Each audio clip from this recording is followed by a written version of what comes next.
So apparently last week, the Studio Series 86 Snarl was leaked early last week by Chefotron, a known thief, another one of the contemporaries of PvP, although a slightly lesser one, lesser known one.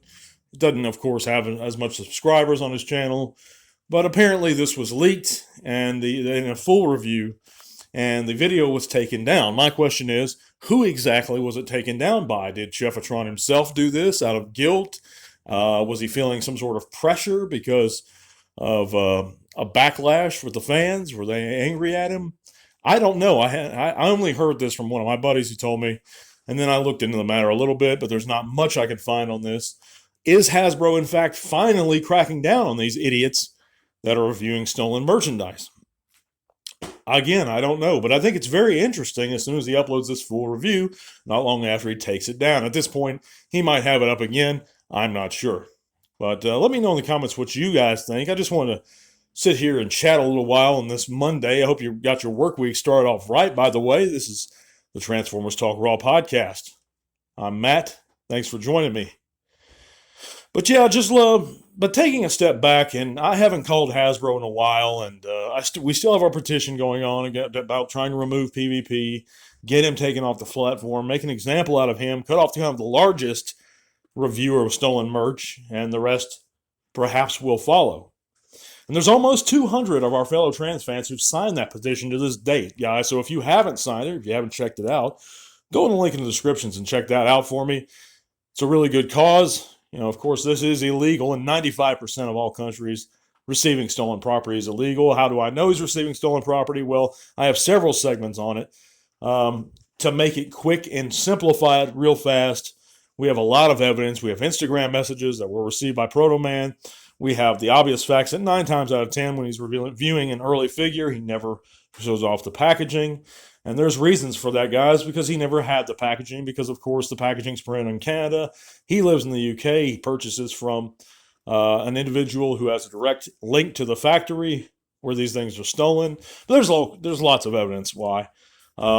He really has never really answered a lot of the questions that individuals have asked him in the past regarding where he procures his stuff and why he doesn't show off packaging. He hasn't answered those things, not himself. But there's a lot of reasons, guys. But that's basically breaking it down. Hasbro also have personally told me that they're not aware of him.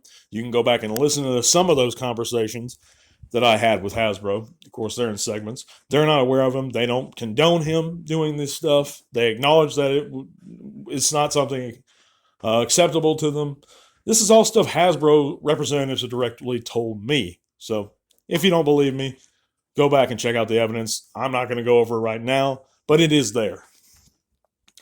Anyway, what else is in the description is also links to our Patreon, guys, and a great way to support the podcast is to pitch in that $3 a month. That's going to go towards helping the channel improve its equipment. That's going to go to giving us great figures to give away. Of course, we just gave away a great one. I sent it off last week.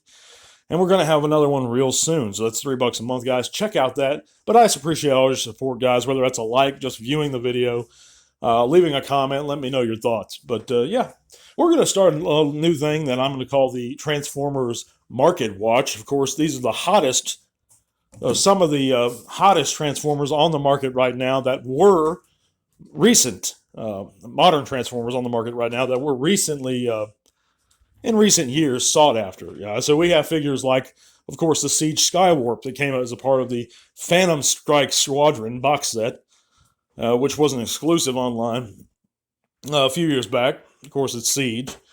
But it's a figure that a lot of people actually missed out on because he was exclusive. And if you did miss out on him, he's not cheap these days. The cheapest I could find him for, of course, is around loose, of course, is about $170 shipped. And that is the absolute cheapest I could find him for. Of course, you can get package samples all day for about $100 more than that. And that's kind of scary, guys, because this is a basic Siege figure. But, you know, if you love that Siege mold like I do, and I do, I like the Earthrise too, but I like the Siege a little more. It's a little more articulated. To me, it's got better proportions. But Yeah, if you like that and you missed out on him, you're going to have hell getting him now. But yeah, that's about the cheapest we can find him now. So it's a very hot commodity. If you can trade for him, try and trade for him. But what I suggest, if you don't have the money, if you can't trade for him, is just get your own Siege Starscream and basically customize it, paint it up. Or if you have a buddy that's good at painting, use some good paint, take the figure apart very carefully, paint it up, and put it back together. It's not really hard to make your own Siege Skywarp, and that's what I would do. I was one of the lucky few that actually got this one. But another figure right now, it's actually cheaper than I thought it was going for at the moment, is the Power of the Prime's Predaking. If you missed out on this great Titan class figure, you can find him about loose at about $270. You can find box samples, of course, around $300. But you might be able to find him for about $250, $260 shipped. I think I did find one for about $250 actually, and that's not a bad price considering the fact that this Titan is a few years old now, and those that missed out on him definitely want him. In my opinion, he was a great figure. But we also have figures. Let's see here. Oh, I lost the other one I had in mind, but that's okay, guys. But I just want to touch on a couple figures that would be real tough to acquire, but it is possible right now. Oh, here it is. I found it. It's the Netflix Bumblebee. Of course, a lot of people, this figure just a couple years back was really, really popular and really sought after. The scalpers were going crazy for it, if you guys remember. Now you can find a loose one for about $70 shipped, and a packaged one for a little bit more. You might be able to, well, I found one that was loose for about $70 after shipping.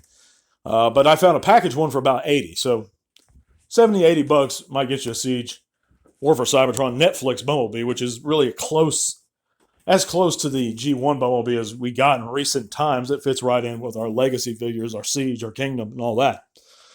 That recent updated Chug style or Chug scale. But I love the figure. I was lucky enough to get him.